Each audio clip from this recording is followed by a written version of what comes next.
Perhaps the greatest wars in history were never fought over kingdoms, but over what God refused to let the world see. There is a grave in this world that no human being has ever found, not because men failed to search for it, but because God himself chose that no one ever would. This is not legend, it is not tradition, it is scripture. A prophet climbs a mountain alone, looks across a land he spent 40 years walking toward, then quietly disappears from history. No funeral procession, no monument, no memorial stone, only these astonishing words. So Moses, the servant of the Lord, died there in the land of Moab, according to the word of the Lord, and he buried him in a valley in the land of Moab.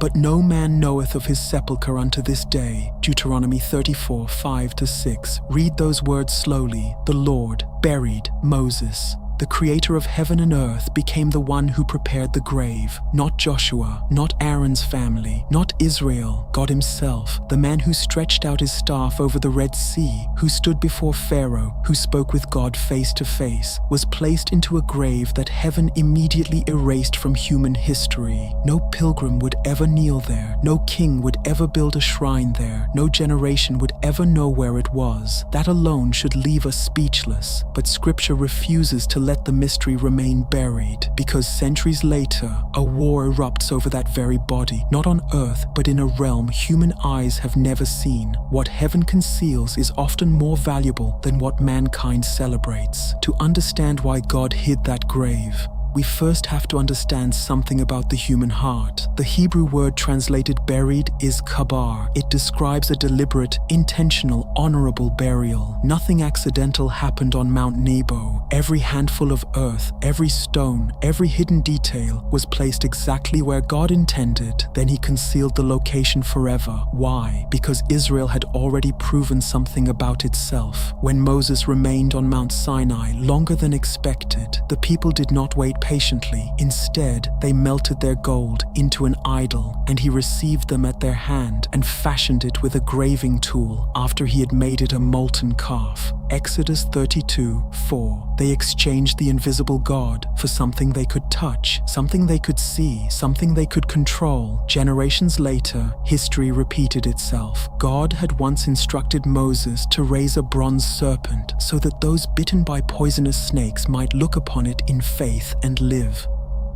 The object had never possessed power. God did. Yet centuries afterward, the people began worshipping the bronze itself. King Hezekiah finally destroyed it. He brake in pieces the brazen serpent that Moses had made, for unto those days the children of Israel did burn incense to it. 2 Kings 18:4. Do you see the pattern? Humanity continually mistakes the sign for the one to whom the sign points.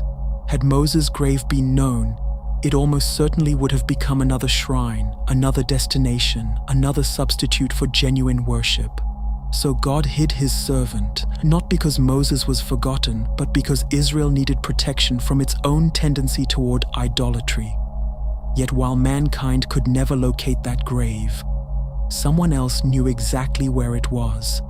And what happened next reveals a conflict far greater than anyone imagined. The battles that shape eternity rarely happen where human eyes are looking. Centuries pass, empires rise, empires fall, Moses becomes history. Then, without warning, one verse pulls back the curtain separating earth from heaven. It is only one sentence, but it changes everything. Yet Michael the Archangel, when contending with the devil, he disputed about the body of Moses, durst not bring against him a railing accusation, but said, "The Lord rebuke thee." Jude 1:9, read it again. Not his writings, not his influence, not his soul, his body. Michael, the Archangel, stood against Satan over the body of Moses. No explanation is offered, no details are supplied, only the reality that heaven considered something about that body important enough to defend. Even Michael does not rely upon his own authority. He simply declares, "The Lord rebuke thee." Scripture leaves the details hidden but reveals one undeniable truth. Hell does not abandon what God has declared valuable. There is a moment every person reaches when they believe something in their life has finally been buried. A failure, a betrayal, a wound, a season of addiction, a dream that collapsed years ago, a relationship that never healed, a calling that seemed to die before it ever began. You tell yourself it belongs to the past. You convince yourself the story is over, yet suddenly an old accusation returns, a memory awakens. Shame begins speaking with remarkable confidence, as though what God buried still belongs to the enemy. But if Satan was willing to contend over the hidden body of Moses, a body no human being could even locate, what does that reveal about the intensity with which he still fights over every life created in God's image?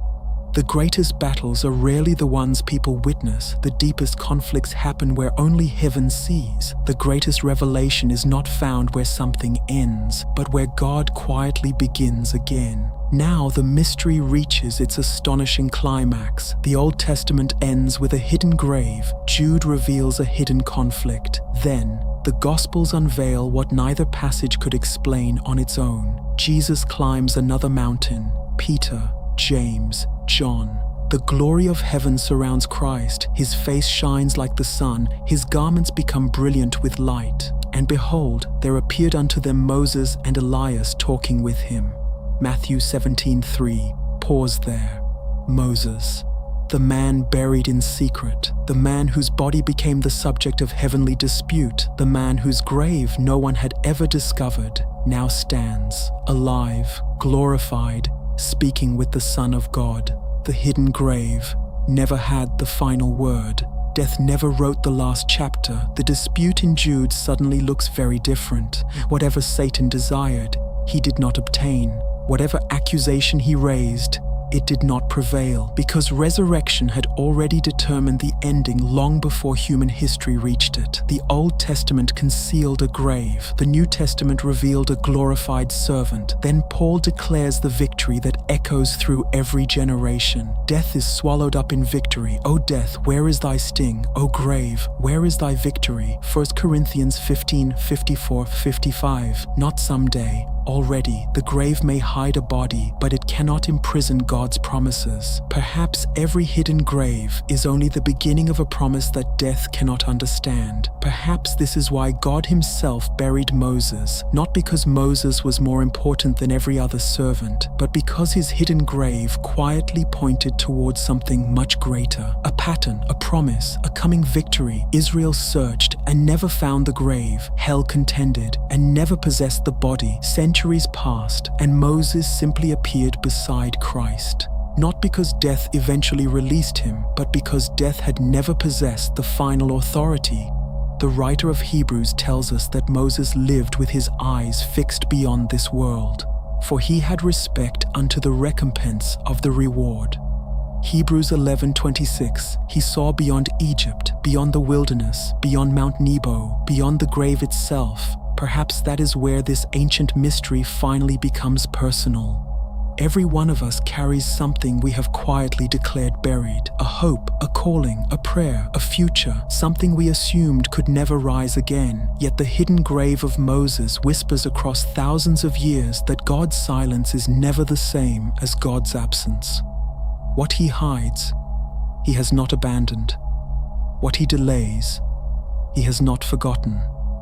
And what he promises, death itself cannot erase.